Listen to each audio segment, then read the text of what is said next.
Hey everybody, it's Neil here from Post to Post. Thanks for joining me today. If you're new, would love it if you could hit the subscribe button.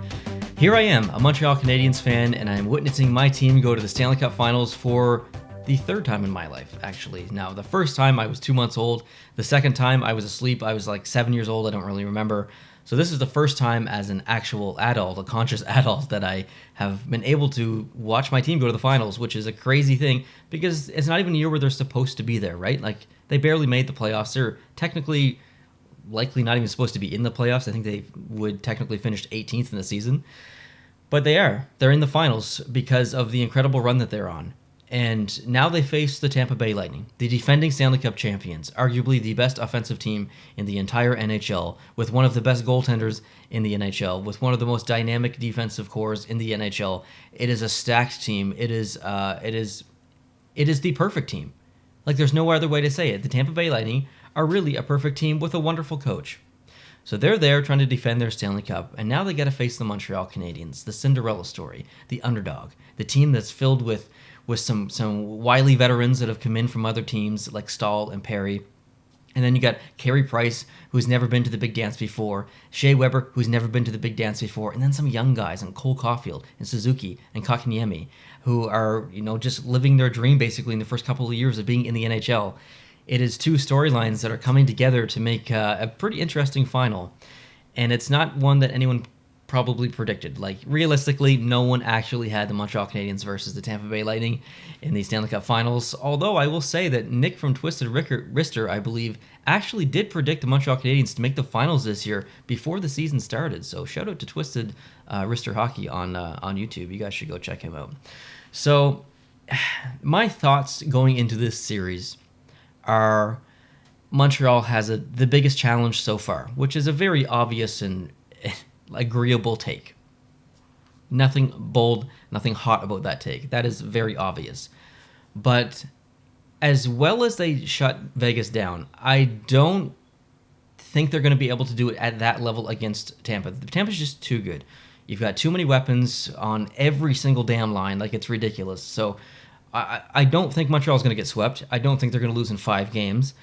I'm predicting that Tampa's going to win in 6. Now, I'm not doing this because I've predicted Montreal to lose in every prior series, and I'm trying to keep up the trend. I actually genuinely believe that, as good as Montreal is doing, I still believe Tampa's better, and I still believe Tampa is going to win. So my prediction is very objective. It is very unbiased. Now, biasedly, obviously, I want Montreal Canadiens to win, especially against Tampa Bay. I wouldn't even care who Tampa Bay played. I hate repeat winners in the NHL for Stanley Cups. So pick a team in the West that I don't really like that much. I don't know, Anaheim. I don't hate Anaheim, but I don't necessarily love Anaheim. So if it was Anaheim against, or Chicago, we'll say Chicago, who's won 3 cups in the past 11 years, a team that I don't really want to see win another cup anytime soon because of those 3. But if they're playing Tampa, man, I would be cheering hard for Chicago just because I don't like repeat winners. So I'm not stressed, though, which is the weird part. I was stressed in round 1, I was stressed in round 2, and round 3, but I'm not really stressed. And I think it's because I'm just so happy that Shea Weber and Carey Price actually get to go to the finals and experience that before they retire. So I'm really, really happy about that. And I'm worried about small little details of Montreal's games that might get them in trouble. So typically, Montreal doesn't have great special teams, but right now they're 30% on the power play or around there, and they're 100% on the penalty kill. Like, unbelievable, really. So I'm not worried about the special teams when it comes to matching up with Tampa, because Tampa has a lethal power play. So I'm sure that Tampa's power play percentage will come down, and Montreal's penalty kill will come down and start to even out to where they realistically are, because Tampa's going to score some power play goals, I think. But the aspects that I'm worried about is like little things like Eric Stahl in the defensive end, giving the puck away. Every game, he has made an egregious pass, clearly giving the puck away, one which has led to a goal. Another one that almost led to a goal in this last game against Vegas. So I've seen multiple other instances, and it's Eric Stahl. He's been in the league forever. He's won a Stanley Cup.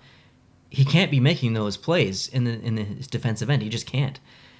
If it happened from Kotkaniemi or Caulfield or Suzuki, I'd be like, young guy, you make a mistake, you learn from it. But it's Eric Stahl. Like, what are you doing, Eric Staal? So I'm worried about that because Tampa Bay will capitalize on that so easily.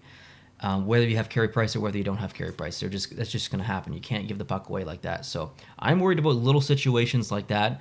I think Montreal needs to be epic in the faceoff dot in the defensive end. They can't let Tampa win the faceoffs when they're in the Montreal Canadiens zone, because Tampa can cycle it like no other team. Maybe Colorado is the only other team that can kind of be at their level, but Tampa with the puck in the offensive zone, it's just like watching an all-star game. Like it's remarkable. So I really want to see Montreal be good in the face-off dot. I guess really all over the ice, but specifically in their defensive end. I want to see Eric Staal tighten up his game in the defensive end, and I think you need to get not necessarily physical, but you need to get in Vasilevsky's business. I want to see Gallagher not be typical Gallagher and be stupid and get penalties and stuff, but get in his face, make it difficult for him, because Vasilevsky, I would say, is as good as Carey Price. And you may disagree with that if you're a Canadiens fan, but Vasilevsky to me is the best goaltender in the NHL. So it is going to be a battle of goalies. You have a defensive style in the Canadiens, almost a hybrid kind of defensive style, versus the incredible offense of the Tampa Bay Lightning. Tampa Bay is used to playing a defensive team with the Islanders. Now they play the Canadiens. The Canadiens can play like the Islanders, but the Canadiens can also play a little bit hybrid as well and kind of switch it up and play some offenses as kind of pretend to be one of those offensive teams. They can't do it long term because they always revert back to that defensive style of play, usually when they get the lead.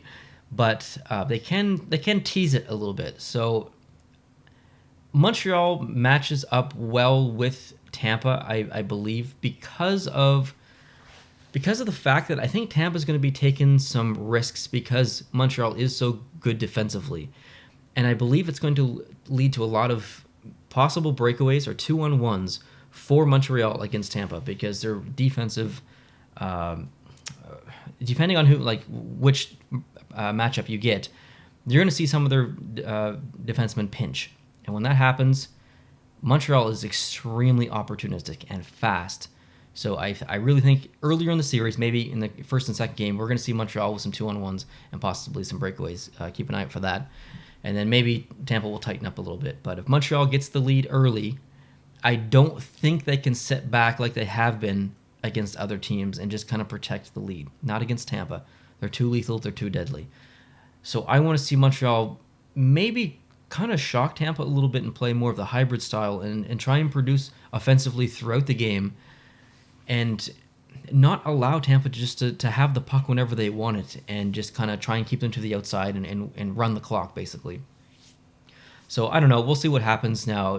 Dominic Ducharme is not back until Game 3, I believe it is.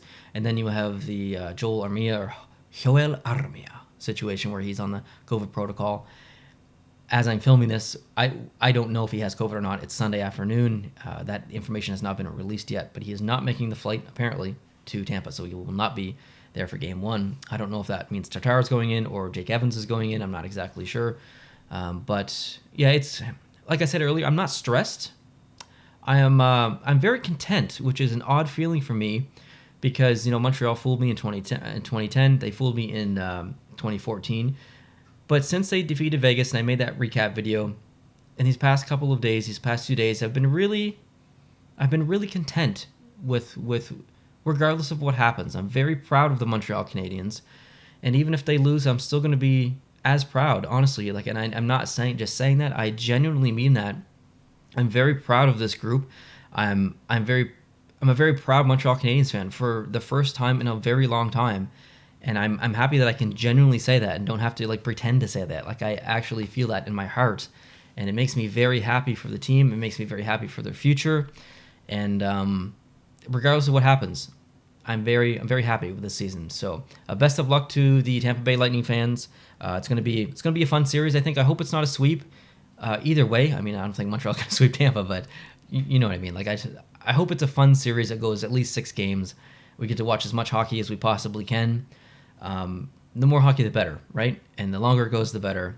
And have a good off season. So let's have some fun, guys. Leave your predictions down below in the comment section. We'd love to hear who you're cheering for. And speaking of which, I did a poll on Twitter that's ongoing as I'm filming this.